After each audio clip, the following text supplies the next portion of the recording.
je me suis demandé pourquoi il y avait cette idée du modèle français qui circulait et qui avait pris tellement une valeur d'évidence que finalement on avait beau essayer de rectifier, c'était un peu cause toujours tu m'intéresses et on continuait et continuait à fonctionner. Alors, c'est parce que effectivement c'est pas facile de déconstruire les choses au niveau de l'instauration de la laïcité en France sous la Troisième République, avec les deux grandes lois majeures, la loi de Jules Ferry en 1882 qui laïcise l'école publique, mais attention déjà, qui ne rend pas l'école laïque obligatoire. Hein. On dit tout le temps qu'en France, depuis Jules Ferry, l'école est laïque, gratuite et obligatoire. C'est complètement faux. Elle est non seulement pas obligatoire, mais actuellement, depuis 1959, il y a des établissements privés confessionnels sous contrat qui sont financés à plus de 80% sur fonds publics. Bon, donc voilà déjà un premier stéréotype qui circule tout le temps.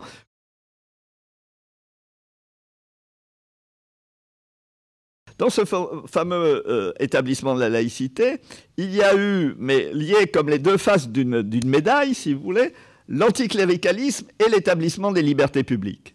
Et les deux, anticléricalisme et établissement des libertés publiques, sont allés de pair, puisqu'on sortait d'une situation où on voulait sortir d'une situation où une religion dominait l'État, le cléricalisme dominait l'État et imposait ses normes à l'État.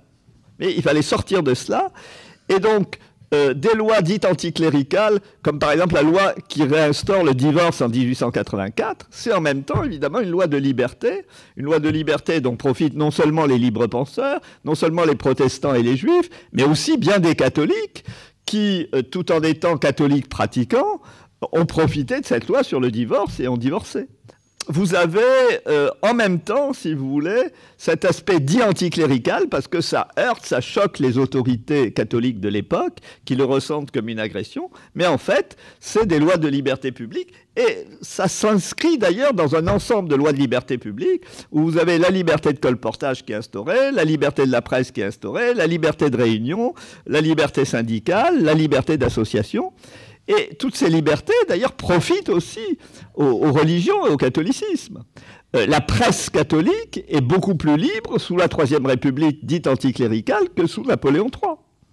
Vous avez non pas une restriction de la religion dans la sphère privée, comme on l'a prétendu, mais vous avez un glissement où la religion passe d'un système organique où elle est liée à l'État, avec des privilèges, mais aussi un contrôle étroit de l'État, à une autre situation où la religion glisse vers la société civile, mais société civile qui peut s'épanouir grâce justement à ces lois de liberté qui donnent la possibilité à la société civile de vivre face à l'État. Si vous voulez, voilà déjà un peu l'équivoque qui fait que on a gardé dans la mémoire que l'aspect anticlérical, sans voir que cet aspect anticlérical était lié à un aspect d'établissement et d'élargissement des libertés. Mais évidemment, les deux mémoires militantes avaient intérêt à raconter l'histoire uniquement sous l'aspect anticlérical. Au niveau des laïcs, on disait on a gagné. Et au niveau des catholiques, on disait on a été persécutés. Et donc ça arrangeait tout le monde de raconter la même histoire avec évidemment des jugements de valeur opposés, la légende dorée, la légende noire. Mais en fait, ça ne correspond pas à l'histoire que peuvent faire les historiens. Alors ce qui est intéressant, c'est que Jules Ferry lui-même était agnostique, Briand lui-même était athée. Bon.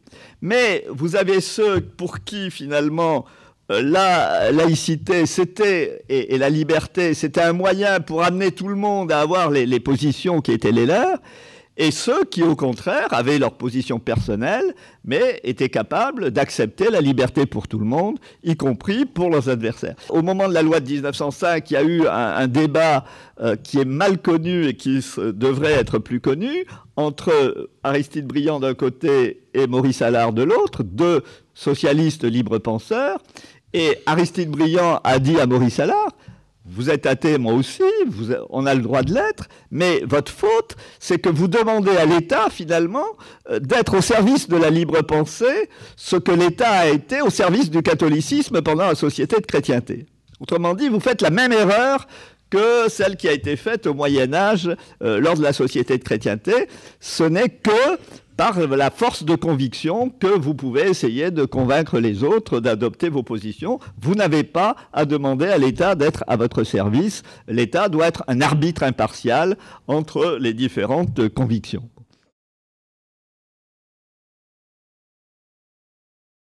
À la fin de mon livre, je parle de laïcité intérieure, c'est-à-dire que la laïcité intérieure est une sorte de gymnastique intellectuelle où on est capable d'avoir une réflexion, même y compris par rapport à ses convictions, pour la désabsolutiser, si vous voulez. Pour avoir un libre examen, même par rapport aux convictions les plus fortes qu'on peut avoir. Bon. Et donc ne pas opposer dogme contre dogme, mais être capable de désacraliser ses propres convictions et donc d'avoir une ouverture de confrontation, de discussion, de dialogue aux convictions de l'autre, et de dire que finalement l'autre est à la fois votre semblable et qu'il a le droit d'être dans cet irrespect scandaleux de ne pas partager vos propres convictions, mais d'avoir d'autres convictions que les vôtres. Bon.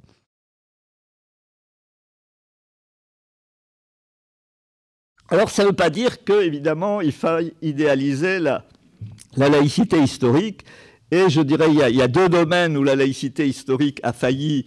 Il y en a par contre un autre où elle n'a pas failli, à mon avis.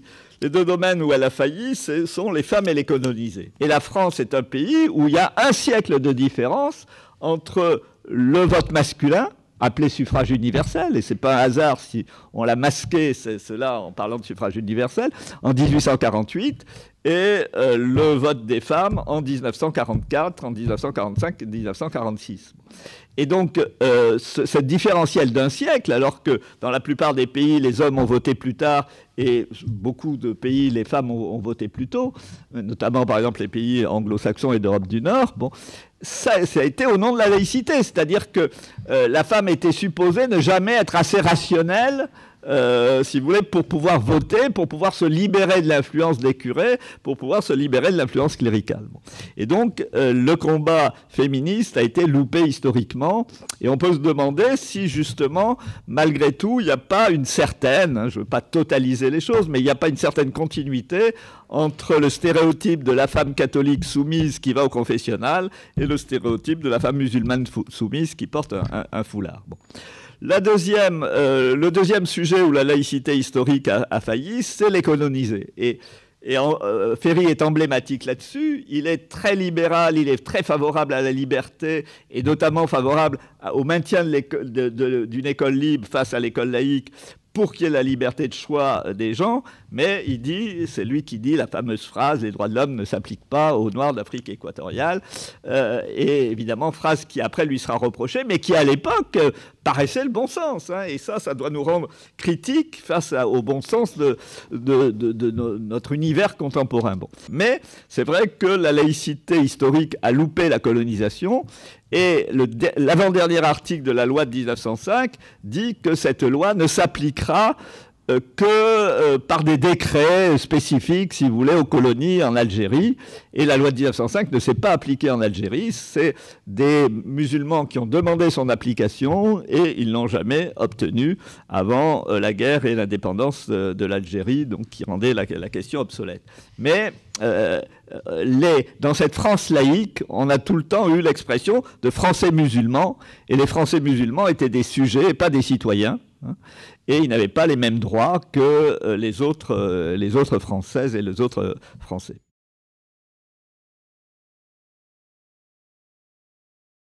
Ce que la laïcité historique a bien réussi, c'est les immigrés qui à l'époque étaient souvent des immigrés catholiques venus de différents pays, Belgique, Pologne, Italie, etc., Espagne. Et ils avaient... Alors maintenant on dit ils étaient catholiques, etc., mais à l'époque ils avaient tout pour déplaire. Ils venaient de royauté à une époque où la question du régime royauté-république était toujours une question sensible en France, et ils étaient catholiques dans la France qui se voulait très, très laïque. Bon.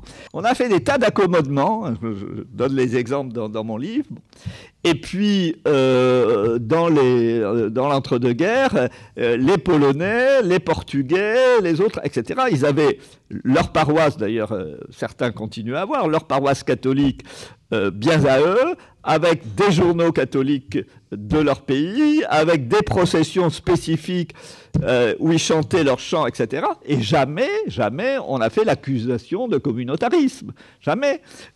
On a considéré qu'il était normal qu'ils puissent constituer des communautés au sein de la République. Et ces accusations de communautarisme, elles sont très récentes. Elles sont très récentes.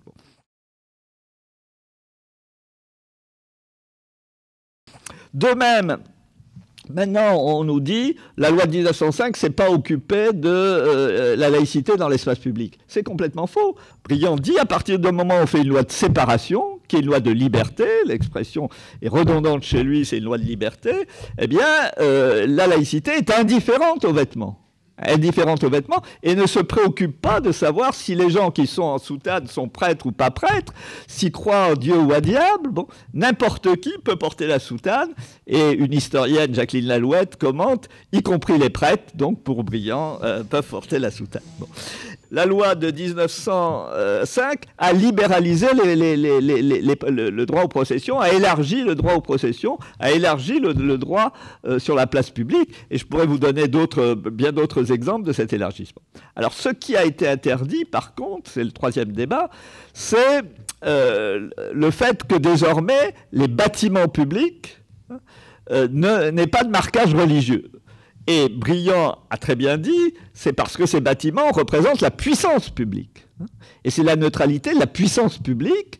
C'est-à-dire, alors, on dit en France la neutralité de la République. Qu'est-ce qu'on veut dire en parlant de la neutralité de la République? C'est-à-dire, c'est non seulement l'État, mais c'est aussi les municipalités, mais c'est aussi les départements. C'est tout ce qui représente la puissance publique, parce que ce qui représente la puissance publique représente l'ensemble des gens, quelles que soient leurs convictions. Et donc, ils ne doivent pas avoir un marquage religieux qui inclurait les uns et exclurait les autres. Bon.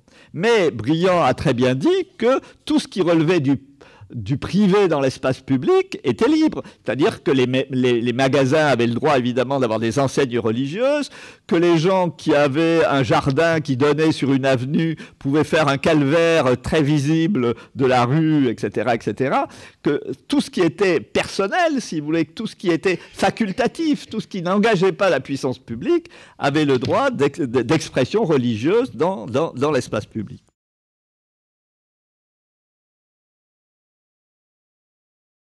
Finalement, aujourd'hui, on a la coexistence de, je dirais, trois laïcités. Trois laïcités. Une laïcité qui essaye de s'être dans l'affiliation de la loi de 1905. Bon, vous avez un organisme comme la Ligue de l'enseignement, qui a été créée à la fin du XIXe siècle et qui a accompagné l'école laïque et qui est toujours un organisme très, très vivant, mais que les médias interrogent peu souvent sur la laïcité. Vous avez la Ligue des droits de l'homme, créée au moment de l'affaire Dreyfus, qui est aussi dans cette laïcité-là, mais on ne l'interroge pas aussi dans les médias. Vous avez même parfois la libre pensée, qui est, disons, l'aile la plus militante d'une laïcité qui a des convictions athées, mais qui a été, par exemple, contre la loi interdisant le visage intégral, cacher de manière intégrale son visage, en disant que dans la rue, il n'y avait pas une obligation de laïcité, mais il y avait d'abord une obligation de liberté de conscience, qu'ils étaient contre le voile intégral, de même qu'ils étaient contre la soutane et contre tous les signes religieux, mais que c'était leur propre conviction et qu'ils ne demandaient pas à l'État d'en faire force de loi. Bon. Donc, vous avez des associations qui se situent dans cela. Mais au-delà de ces associations, je dirais qu'il y a aussi toute une laïcité invisible ou médiatiquement très peu visible qui fonctionne. Par exemple, la loi de 1905 dit qu'on ne paye plus le clergé, sauf dans les aumôneries. Sauf dans les aumôneries, dans les lieux fermés, à l'armée, dans les prisons, dans les hôpitaux, etc. Bon. À l'époque, qu'est-ce qui s'est créé? Une aumônerie catholique, une aumônerie protestante, une aumônerie juive. Bon. Eh bien, depuis un certain nombre d'années, il y a un processus où il y a une aumônerie musulmane qui se développe. Elle n'est pas encore satisfaisante parce que ça ne se fait pas en un jour. La population musulmane a augmenté rapidement en France ces dernières décennies, mais le processus est engagé. Et actuellement, le processus aussi s'engage pour une aumônerie bouddhiste.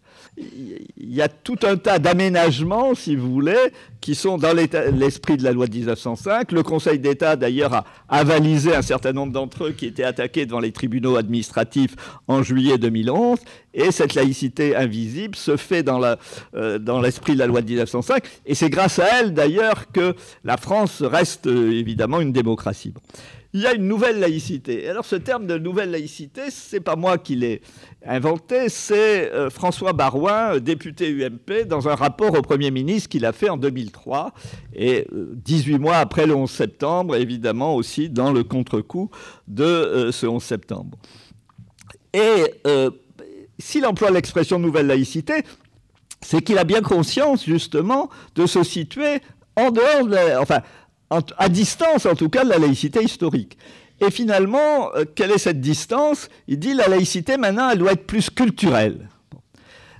Autrement dit, au lieu d'être une règle politique, si vous voulez, qui permet la séparation et qui permet la neutralité de la puissance publique et qui assure donc la liberté de conscience et le libre exercice des cultes, eh bien là, il y a une sorte de culture française qui serait, on ne sait pas trop comment, laïque, mais en fait catholico-laïque, parce que très vite, on va dire que justement Noël, c'est culturel, c'est pas religieux, Pâques, c'est culturel, c'est pas religieux, etc. Et qui, du coup, permet d'avoir une laïcité à géométrie variable entre les catholiques et des minorités, notamment les minorités juives et musulmanes.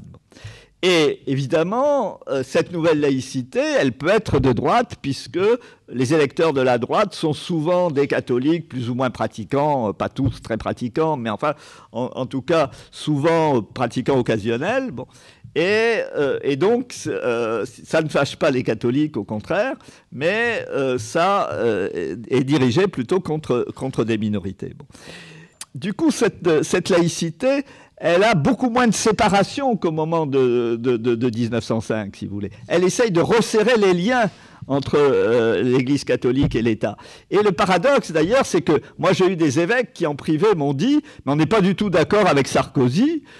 Finalement, la loi de séparation nous convient tout à fait. On a une liberté beaucoup plus grande qu'avant. Et ces liens entre l'Église et l'État, on ne souhaite pas, finalement, qu'ils soient resserrés. » Bon. Ils se rendent bien compte que, évidemment, quand le politique fait ça, il fait ça pour lui-même. Bon. Par contre, cette nouvelle laïcité a beaucoup plus de neutralité, a une conception beaucoup plus extensive de la neutralité. Et je vais vous donner un exemple frappant. Au début de la 4e République, vous avez le chanoine Kir, célèbre inventeur d'un apéritif, qui est député et il va à l'Assemblée nationale en soutane, dans une république constitutionnellement laïque. Personne ne dit c'est une atteinte à la laïcité. Vous avez un autre député, que vous connaissez sans doute, qui s'appelle l'abbé Pierre, figure emblématique. Eh bien, il va à l'Assemblée nationale en soutane. Il est député MRP, Mouvement républicain populaire, parti social-démocrate, parti chrétien-démocrate, excusez-moi. Bon. Tout ça ne pose pas de problème. Il y a quelques années, vous avez eu une jeune candidate du mouvement anticapitaliste, du parti anticapitaliste, qui avait un foulard. Ça a fait tout un scandale. Elle était candidate à des élections locales. Bon. On est dans des cas de figure totalement différents. Où d'un côté on est indifférent au port d'un vêtement religieux par des députés, et de l'autre on fait tout un problème national, si vous voulez, d'une candidature de quelqu'un qui porte un foulard. Bon, donc on est dans une conception hypertrophiée de la neutralité qui fait, si vous voulez, que effectivement cette laïcité est d'abord dirigée contre l'islam, et elle plaît à la droite, voire à l'extrême droite, mais au bout du compte, il y a un choc en retour à l'égard des autres religions. Bon. Et moi, quand j'interviewe des gens qui sont catholiques, protestants, juifs, peu importe, ils me disent, il y a 10 ans encore, notre association, elle avait facilement une salle qui était prêtée par la telle mairie, etc., comme 10 000 autres associations, y compris l'association de l'Union rationaliste, y compris les libres penseurs, etc. Ça fait partie des familles de pensée, etc. Et puis maintenant, on nous dit, on ne va pas vous prêter la salle parce que si on vous prête la salle, on serait obligé de la prêter aux musulmans. Alors, on ne voit pas pourquoi ils ne la prêteraient pas aux musulmans, mais vous voyez, choc en retour, ils se servent de cette raison, de ce prétexte-là, hein, qui montre bien quand même qu'au départ c'est anti-musulman, pour resserrer la vis contre toutes les religions, et justement faire ce qui est contraire à la loi de 1905, qui mettait les religions dans le droit commun, qui mettait les religions dans la société civile, et qui donnait les mêmes libertés, finalement, aux religions qu'à toutes les familles de pensée. Et puis, vous avez une troisième laïcité, qu'il ne faut pas non plus négliger, mais c'est un peu les sœurs ennemies, je dirais la laïcité de certaines autorités religieuses qui disent qu'elles sont pour la laïcité, mais qui ont tendance à réduire la laïcité à la liberté de religion. Et à ne voir dans la laïcité que cet aspect liberté de religion, qui est certes un aspect de la laïcité, mais qui n'est pas toute la laïcité. Et alors, c'est pour ça que je vais, dans les 5 minutes qui me restent, je vais finir par deux aspects.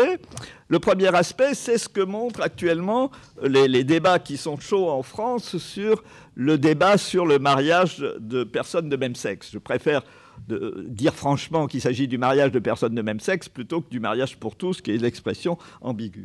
Alors là, c'est très intéressant parce que c'est le retour d'une laïcité séparatiste. Hein. C'est le retour d'une laïcité qui veut une séparation entre les normes religieuses qui ont bien le droit d'exister de manière volontaire et libre pour les adeptes des religions, et puis la loi civile, la société globale. Et alors là, vous voyez que c'était très intéressant parce que du coup, l'UMP est plus laïque. Hein. Elle était hyper laïque il y a un an et demi. Maintenant, elle est plus laïque. Au contraire, elle défile contre la loi. Et puis, finalement, on retrouve ce double aspect. On retrouve l'aspect anticlérical, extension des libertés publiques. C'est-à-dire qu'effectivement, c'est une loi qui choque des autorités religieuses, mais qui ne prend pas les droits de personne, qui élargit des droits, et qui finalement est une loi qui, je dirais, impose la liberté aux religions, hein, mais qui n'est pas une loi de répression face aux religions. Bon. Et ce qui est très intéressant, c'est que les laïcs eux-mêmes ne sont pas très à l'aise dans le débat. Il y avait 2 tiers des Français qui étaient pour le mariage de personnes de même sexe il y a un an. Il y en a 10% de moins aujourd'hui. Autrement dit, attention, les laïcs sont en train de perdre le débat idéologique. Et pourquoi ? Parce qu'ils n'ont pas su employer des bons arguments. D'abord, certains ont dit que les autorités religieuses n'ont pas le droit de participer au débat. Au nom de quoi ? Elles n'ont pas le droit de participer au débat en démocratie. Elles ont tout à fait le droit de participer au débat.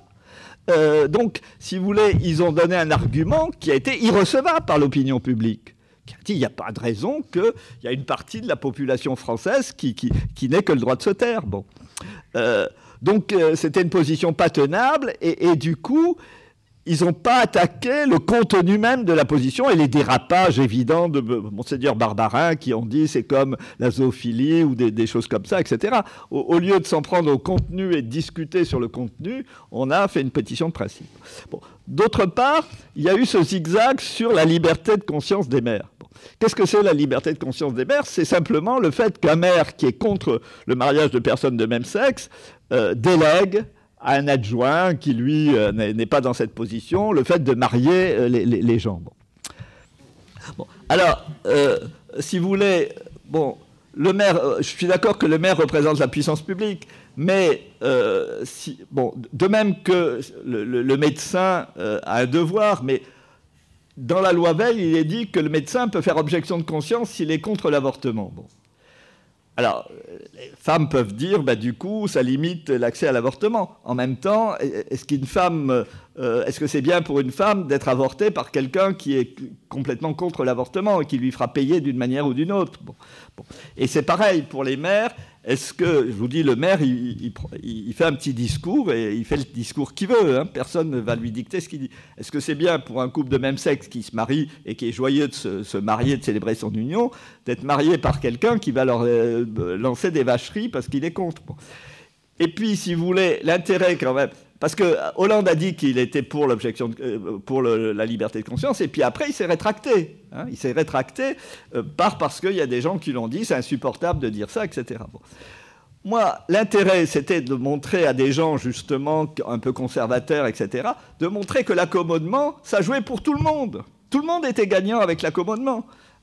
Et ce n'était pas seulement pour les autres. Bon. Et l'accommodement, ça permet aux gens d'évoluer à leur rythme, si vous voulez. Ça aurait dédramatisé quand même un peu la question. Il faut reconnaître qu'il y a des gens qui actuellement ont des positions très bloquées sur ce sujet. Il faut le reconnaître. Et si on peut arriver à faire fonctionner la société et à donner cette liberté nouvelle, ce droit nouveau,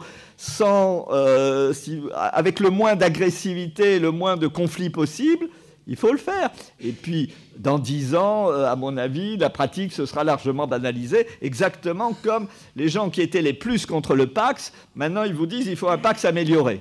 C'est les mêmes qui trouvaient le Pacs comme vraiment le destructeur de la société, maintenant ils disent améliorons le Pacs. Donc on voit bien que les lignes bougent. Bon. Donc pour moi, ça permettait, si vous voulez, d'aménager une transition et de montrer qu'effectivement, les gens ne vont pas tous au même rythme, etc. Mais le devoir du maire comme représentant de la puissance publique, c'est de déléguer et donc d'assurer que le mariage ait bien lieu. C'est ça son devoir comme représentant. Exactement comme si un médecin est chef de service à l'hôpital, il peut ne pas pratiquer l'avortement, mais il doit assurer que quelqu'un dans son hôpital pratique l'avortement.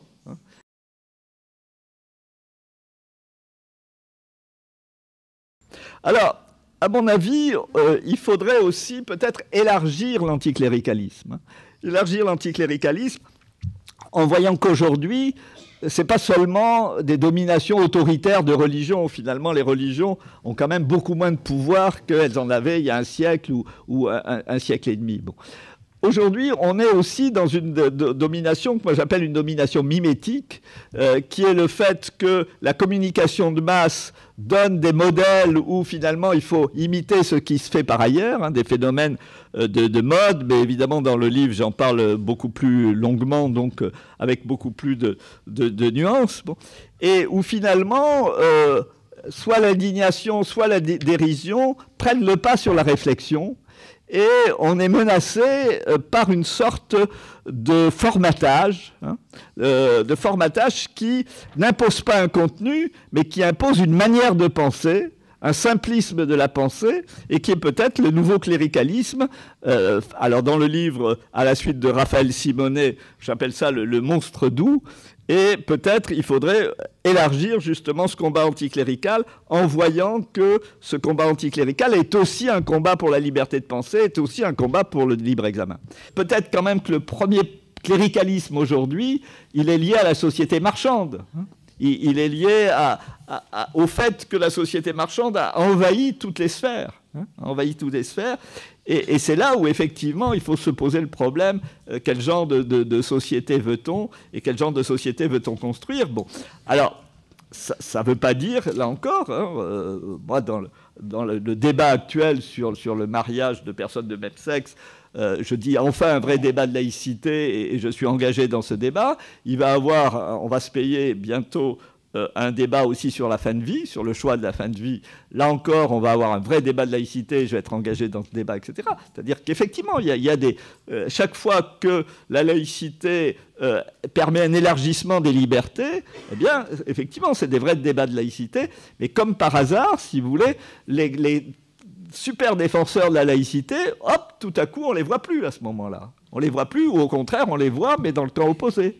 Bon. Donc là, je dirais la laïcité un peu retombe sur ses pieds. Et je pense qu'il est beaucoup plus facile de dire justement à des gens qui sont très croyants et qui sont choqués par les évolutions de mœurs, etc., bien, de même qu'on défend vos droits,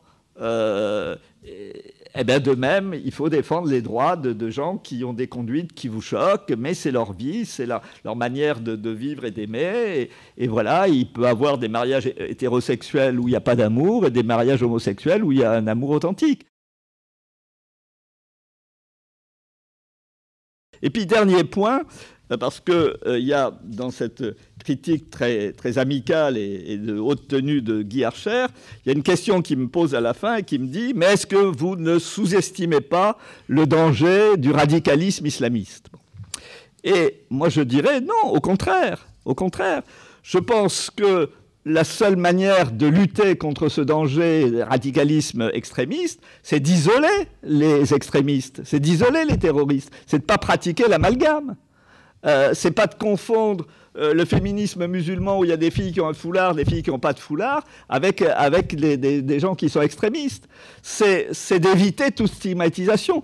Guy Archer lui-même reconnaît que les extrémistes, il dit, prennent les musulmans en otage. Il leur donne de la majorité blanche et supposée chrétienne une image raciste, à mains égards, certes, mais pas toujours injuste. Bon, il suffit qu'ils reconnaissent que l'image n'est pas toujours injuste pour dire attention, il y a problème, il y a danger. Si effectivement c'est pas toujours injuste de dire que la société est stigmatisante, ben, alors à ce moment-là, on donne un boulevard aux extrémistes. Hein, on peut les rendre attirants en stigmatisant les gens. C'est au contraire en évitant les amalgames, c'est au contraire en isolant les extrémistes qu'on a une stratégie opératoire et qu'on permet à la laïcité de faire que les gens puissent pratiquer tranquillement leur religion dans le respect des lois et de l'ordre public. Donc je conclurai en reprenant un peu la phrase de Briand, disant que la laïcité doit être une laïcité de sang-froid, et une laïcité de sang-froid, c'est effectivement plus de laïcité. Je vous remercie.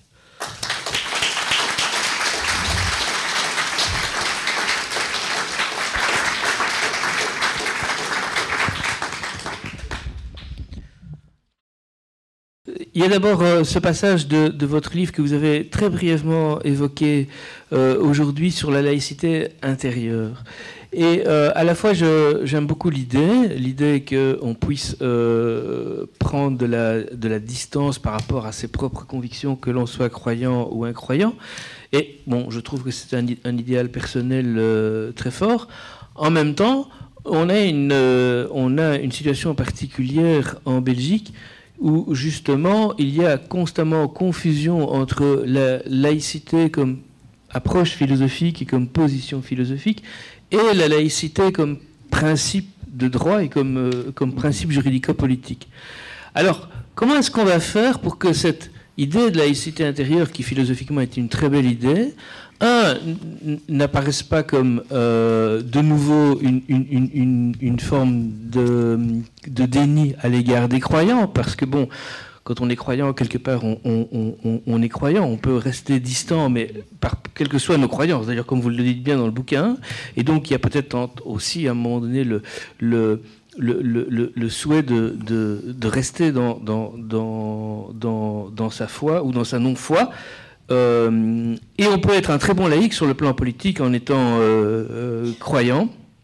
Et donc, une des stratégies qui a été utilisée par quelques-uns d'entre nous, qui est vraiment de creuser cette distinction constante entre aspect philosophique et aspect juridico-politique de la laïcité, est-ce que cette idée de laïcité intérieure a une chance en Belgique de ne pas être récupérée d'une façon ou d'une autre pour de nouveau occulter le débat?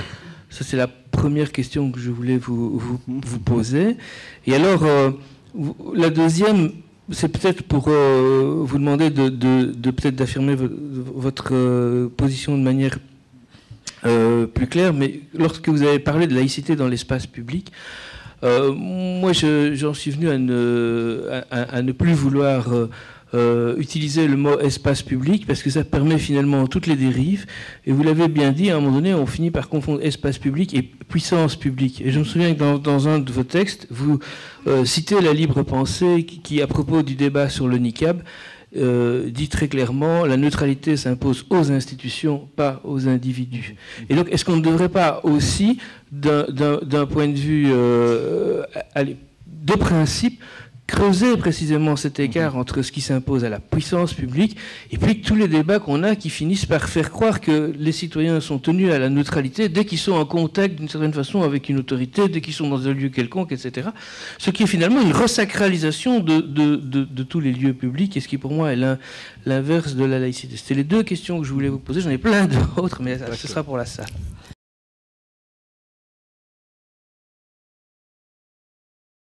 Le débat continue, comme on dit.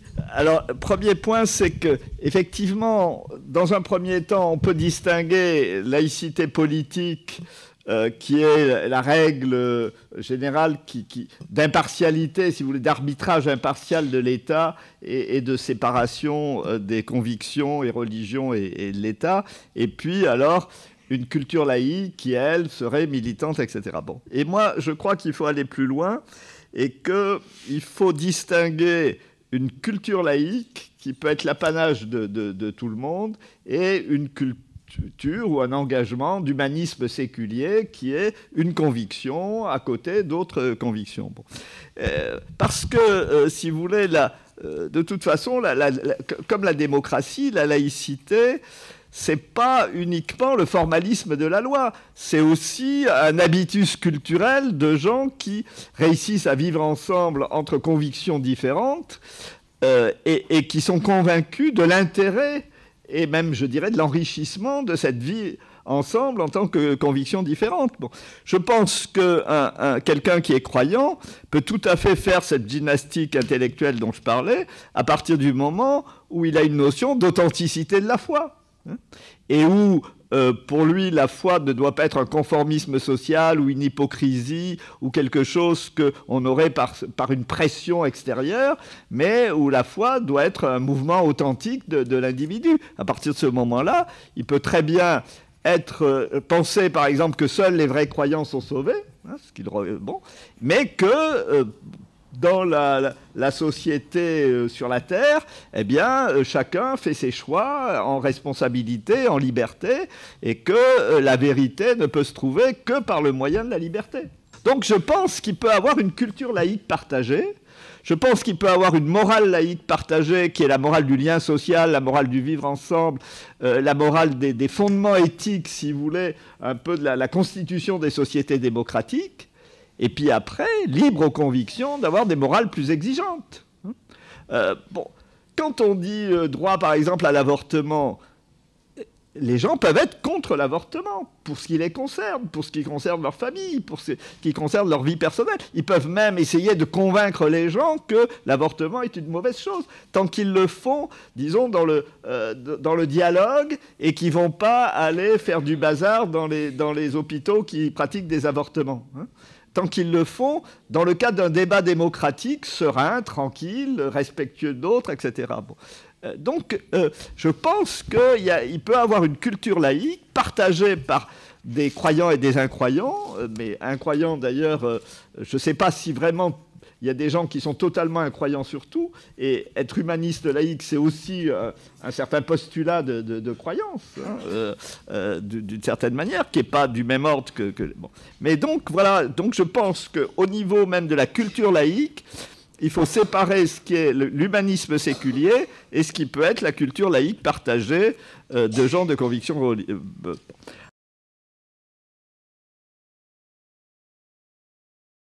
Alors, au niveau de la laïcité de l'espace public, je suis d'accord de dire la laïcité, c'est l'institution, pas les individus, mais je nuancerai en disant l'application de la laïcité n'est pas la même pour les institutions et pour les individus. Justement, à cause de ce que je viens de dire, c'est-à-dire que il y a quand même des exigences de laïcité aux individus, qui est cette tolérance civile, qui est de dire, bon, ben, même si je pense qu'il ne sera pas sauvé, il ne s'ira pas au ciel, il a autant de droits que moi sur Terre.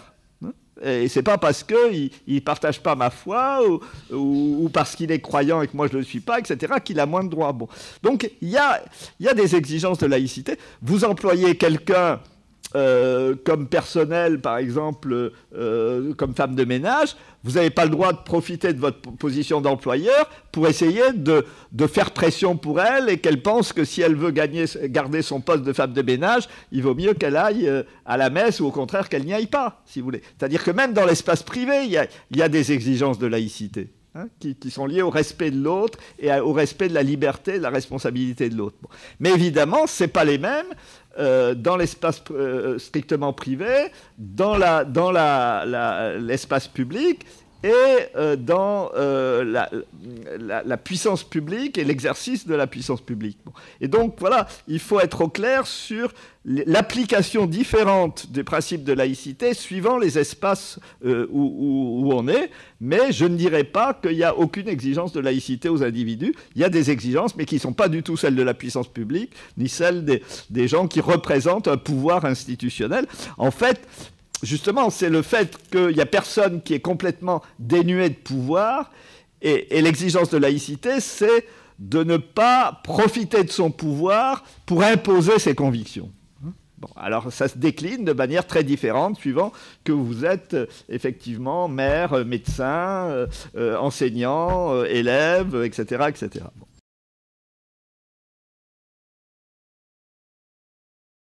Là, troisième chose, c'est bon, le pouvoir de nuisance du groupuscule riposte laïque, il est proportionnel à l'intérêt que lui accordent les médias. Hein. C'est les médias qui, effectivement, adorant le spectaculaire, comme Riposte laïque a des positions très extrémistes, eh bien, on va le mettre en avant parce que c'est plus médiatique que des gens qui auront des positions plus compliquées, plus nuancées, plus etc. Et ça, donc, c'est un problème, justement, que je relie à ce que je dis quand je parle du monstre doux, où on vous téléphone pour une émission de télévision, on vous dit est-ce que vous êtes pour ou contre le foulard? Vous répondez c'est pas comme ça que je pose le problème, et vous commencez par expliquer comment vous posez le problème. On vous dit très bien monsieur, sauf que c'est trop compliqué, nous on fait un plateau avec ceux qui sont pour, ceux qui sont contre, et on saura pas où vous mettre, donc on vous invite pas. C'est comme ça. Et attention, mais oui, mais c'est une menace face à la liberté de penser aujourd'hui. Hein. C'est une menace face à la liberté de penser.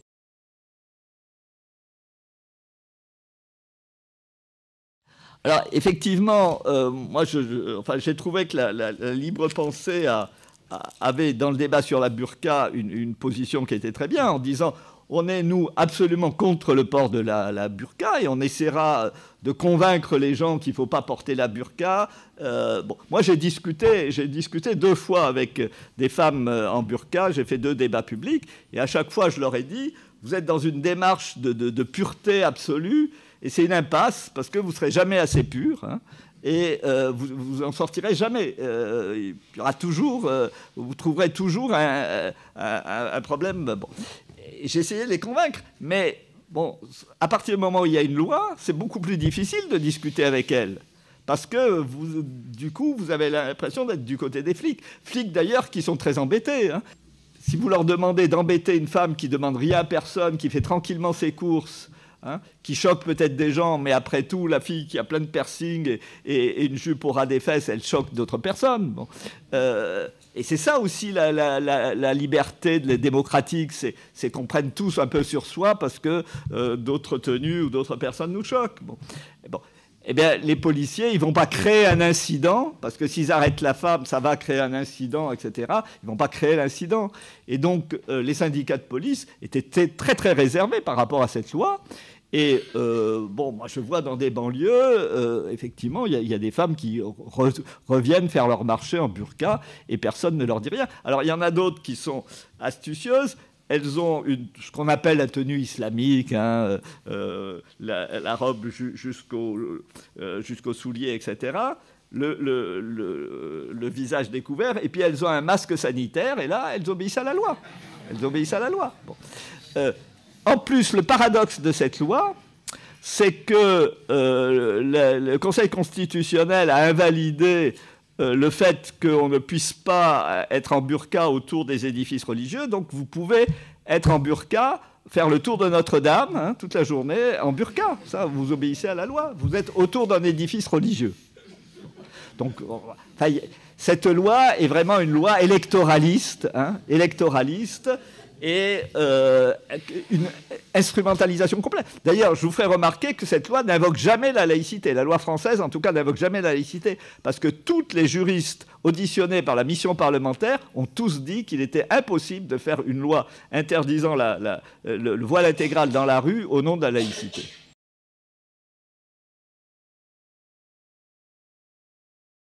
Alors, je vais finir par sphère publique et sphère privée. Bon, moi, je pense que il faut faire quelque chose de trinaire, si vous voulez. Alors, bon, la loi de 1905, elle parle pas d'ailleurs, elle n'emploie pas les expressions publiques-privées, hein, vous ne le trouvez pas dans la loi. Bon. On a résumé la loi en disant la loi fait de la religion une affaire privée. Bon. C'est vrai au sens où la religion n'est plus affaire d'État, hein, où l'État n'a plus à se mêler de religion et où la religion n'a plus à dominer l'État. Bon. Donc effectivement, à ce niveau-là, la religion est affaire privée, c'est-à-dire choix personnel. Hein, choix personnel, responsabilité de chacun. Bon. Mais il n'est jamais dit dans la loi, et rien ne va dans ce sens, que la religion serait confinée dans un espace privé. Et encore une fois, il n'y a pas un espace privé où il n'y aurait aucune obligation de laïcité, et puis au contraire, une sphère publique où la laïcité annihilerait la liberté religieuse, etc.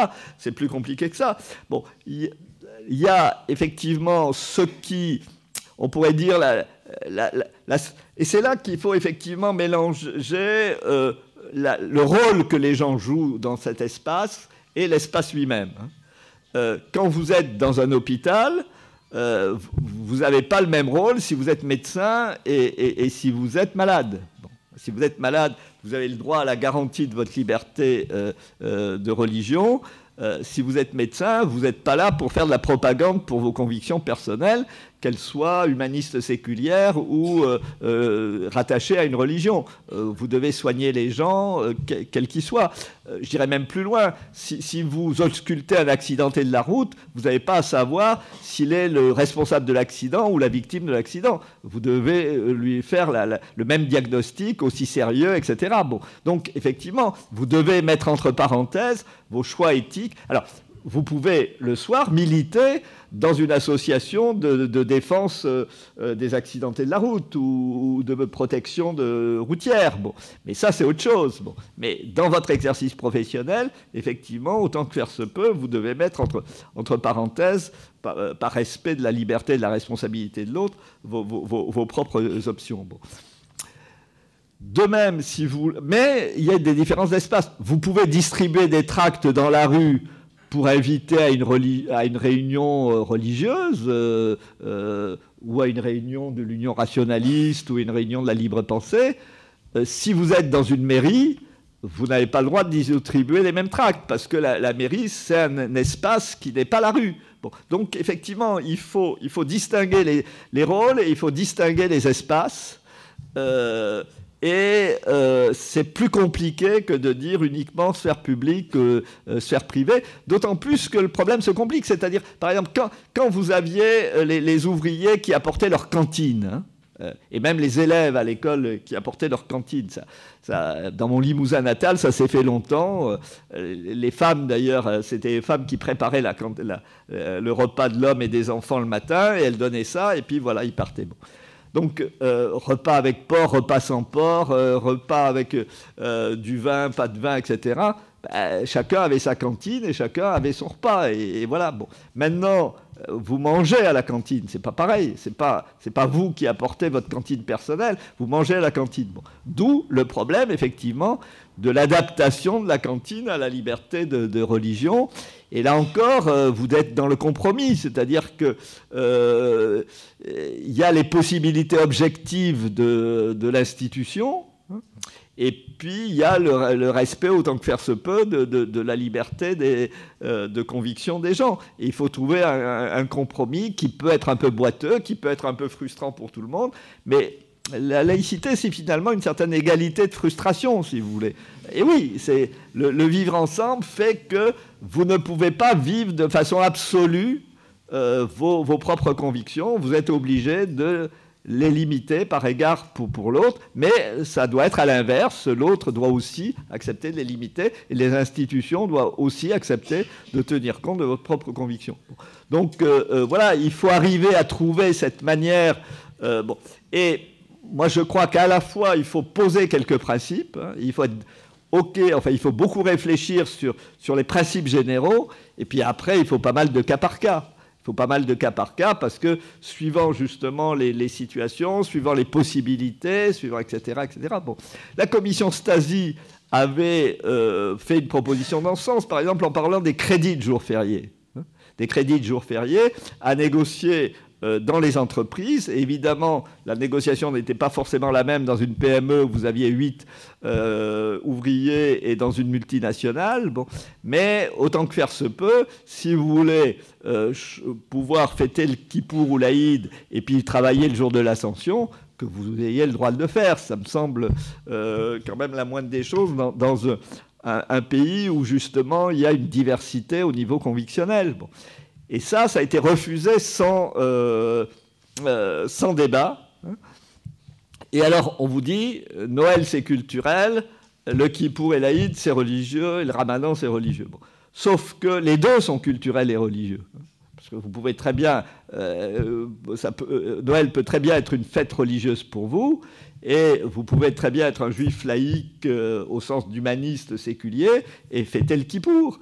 Ou pareil, être un musulman pas très pratiquant, qui ne va pas beaucoup à la mosquée, mais vouloir obéir au Ramadan. Bon. Et donc les deux sont culturels et religieux. Et ce truc-là de faire comme si les chrétiens ou ce qui serait issu du christianisme serait sécularisé et les autres ne le seraient pas, c'est doublement faux. D'abord parce qu'on veut imposer la sécularisation par la laïcité et on n'a pas le droit. On n'a pas le droit. Les gens ont le droit d'être sécularisés ou d'être des religieux très convaincus s'ils le veulent. Et comme tout le monde s'arrête à Noël, si vous êtes un religieux très convaincu, vous pouvez fêter Noël tranquillement. Et donc vous avez bien le droit de fêter aussi d'autres fêtes religieuses aussi tranquillement en étant des religieux convaincus. Et la sécularisation, c'est un choix personnel. Et en plus, je dirais, plus on va vous taper dessus, moins vous aurez envie d'être sécularisé. C'est quand même une réaction assez légitime. Donc en plus, même pour les gens qui sont pour la sécularisation, ça me paraît contre-productif. Mais en tout cas, quoi qu'on fasse, on n'a pas à imposer politiquement la sécularisation par la laïcité, comme les religions n'ont pas le droit de lutter contre la sécularisation en voulant moins de laïcité, si vous voulez. Et c'est les deux qu'il faut combattre, parce que les deux confondent finalement sécularisation et laïcité.